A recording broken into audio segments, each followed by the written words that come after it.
हर serial killer कुछ छोड़ जाता है, एक वजह, एक सिग्नेचर और एक चेहरा। लेकिन 1980s के मुंबई और कोलकाता का एक ऐसा सीरियल किलर जो लोगों के मन में बस डर, मौत और एक सवाल छोड़ जाता कि आखिर वो है कौन, जो अंधेरे में आता है और फुटपाथ पर सोए हुए लोगों को बड़े बेरहमी से भारी पत्थर से उनका सर कुचल कर मार देता है। और पुलिस चाहे कितनी भी कोशिश कर ले, लेकिन उन्हें सामने बस एक ही चीज दिखती, 26 लाशें और 2 शहरों की मिस्ट्री, जो ना ही कभी सॉल्व्ड हो पाया और ना ही कभी होता। क्योंकि ये सिर्फ एक कहानी नहीं बल्कि एक सच्चाई है इंडिया के अनसॉल्व्ड क्रीपीएस्ट सीरियल किलर के बारे में।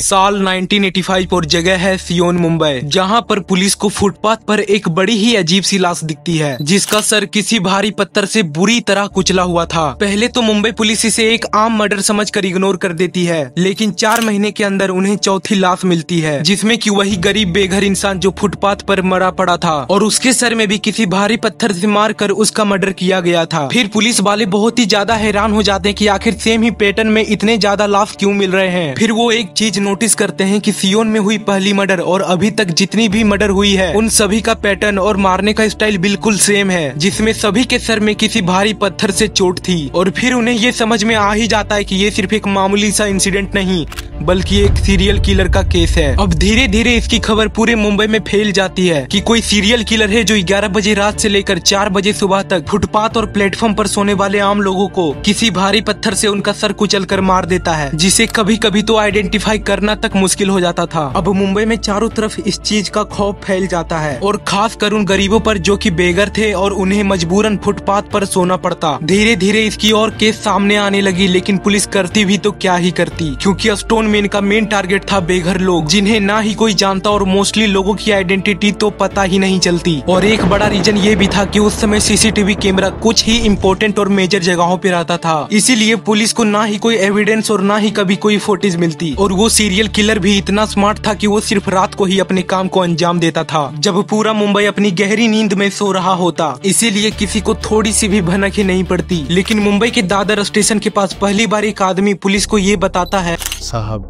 मैं उस दिन रात को दादर स्टेशन के पास फुटपाथ पर सो रहा था, रोज की तरह। रात के लगभग 2 बजे का समय रहा होगा, सब कुछ शांत था, लेकिन अचानक मुझे ऐसा महसूस हुआ जैसे कोई मेरे बिल्कुल पास खड़ा हो। जब मेरी आंख खुली तो देखा एक लंबा आदमी मेरे सामने खड़ा था, उसके हाथ में एक भारी पत्थर था साहब, बड़ा पत्थर। ऐसा लग रहा था जैसे वो मुझ पर हमला करने ही वाला हो। मैं तुरंत उठ गया और जितनी जोर से चिल्ला सकता था चिल्लाने लगा। सोचा आसपास कोई जाग जाए, लेकिन उससे पहले ही वो भाग गया। अंधेरे के कारण मैं उसका चेहरा भी नहीं देख पाया। और हाँ, यहाँ से भी वो सीरियल किलर पुलिस के हाथों से निकल जाता है और मुंबई पुलिस को कोई क्लू नहीं मिलता। लेकिन पता है इस केस में एक बड़ा अजीब सा भी ट्विस्ट आता है, क्योंकि लोग ये मानने लगते हैं कि ये किसी साधु तांत्रिक का काम है। लेकिन क्यों? क्योंकि लोगों ने ये नोटिस किया कि स्टोन मैन यानी कि वो सीरियल किलर जितने भी मर्डर करता है वो मंगलवार या फिर शनिवार को करता है। तो इसे लोगों ने हिंदू तांत्रिक के साथ लिंक करना स्टार्ट कर दिया, क्योंकि ये दिन हिंदू तांत्रिक की प्रैक्टिसेस में बलि और काली साधना के लिए मोस्ट पावरफुल माना जाता है। तो मुंबई के लोग ये मानने लगते हैं कि कोई तांत्रिक है जो बलि के लिए ये सब काम कर रहा है, जिसके कारण पुलिस को किसी भी आदमी या फिर तांत्रिक पर शक होता तो वो उन्हें पकड़ लेते, लेकिन कुछ सॉलिड प्रूफ ना होने के कारण उन्हें मजबूरन बस छोड़ना पड़ता। अब 2 साल बीत ही चुके थे और 1988 तक मुंबई में इसी पैटर्न में 12 मर्डर हो जाते हैं। फिर पता नहीं क्यों, लेकिन अचानक से लगभग 1 साल तक कोई मर्डर नहीं होता। लोग ये मानने लग जाते हैं कि सीरियल किलर स्टोन मैन मर चुका है। अब मुंबई की गलियां धीरे धीरे सब कुछ भूल जाती है और फिर बेघर लोग फुटपाथ पर बड़े आराम से सोने लग जाते हैं। लेकिन ये सब रुकने वाला नहीं था।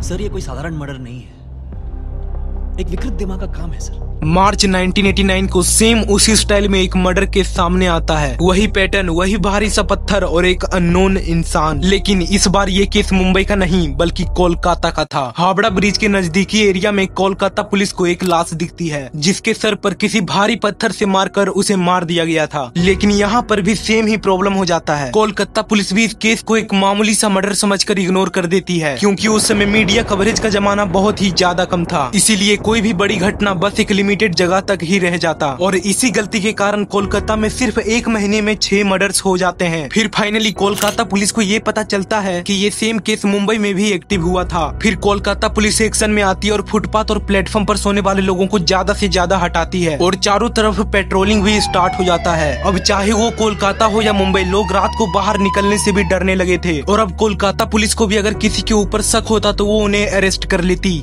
और इसी के बीच कोलकाता पुलिस को एक सस्पिशियस बंदे के ऊपर शक होता है। अब पुलिस उस बंदे को फोर्सली कस्टडी में रखती है और उसके साथ इंट्रोगेशन भी होता है। अब सबको यही लग रहा था कि स्टोनमैन पकड़ा गया है, लेकिन 2 दिन के बाद फिर से उसी स्टाइल में एक मर्डर हो जाता है। अब चाहे पुलिस कितनी भी कोशिश कर ले, लेकिन वो स्टोनमैन कभी पकड़ में ही नहीं आता। ऐसा मानो जैसे वो हर एक मर्डर के साथ पुलिस को चैलेंज कर रहा हो। और यहाँ तक कि ये भी माना जाता है कि एक मर्डर तो पुलिस से बस 50 मीटर की दूरी में हुई थी और उस टाइम पे स्टोनमैन का खौफ पूरे शहर में इतना था कि पुलिस भी रात को पेट्रोलिंग करने से डरती थी। और जुलाई 1989 को कोलकाता में एक आखिरी मर्डर होता है, जिसके बाद पता नहीं क्यों लेकिन ये सारी चीजें बंद हो जाती है और कोलकाता में भी 13 लोग इस चीज का शिकार हो जाते हैं। ये केस अपने आप में इतना फेमस रह चुका है कि 13 फरवरी 2009 को द स्टोनमैन मर्डर नेम की एक मूवी भी बन चुकी है और 26 मर्डर के बाद भी वो सीरियल किलर कभी पकड़ा ही नहीं गया। ये सारी चीजें खत्म तो हो जाती है, लेकिन ये बस एक अनसोल्व्ड मिस्ट्री बन के ही रह जाता है और किसी को भी नहीं पता कि स्टोनमैन जिंदा है कि मर गया। क्या वो सच में एक तांत्रिक था जो बलि देने के लिए ये सारी चीजें कर रहा था? अब अगर तुमने इस वीडियो को एंड तक देखा है तो ये वीडियो तुम्हें अच्छी तो लगी ही होगी, तो प्लीज वीडियो को एक लाइक कर देना और चैनल को भी जरूर से सब्सक्राइब कर लेना और कमेंट में जरूर बताना कि ये वीडियो तुम्हें कैसी लगी।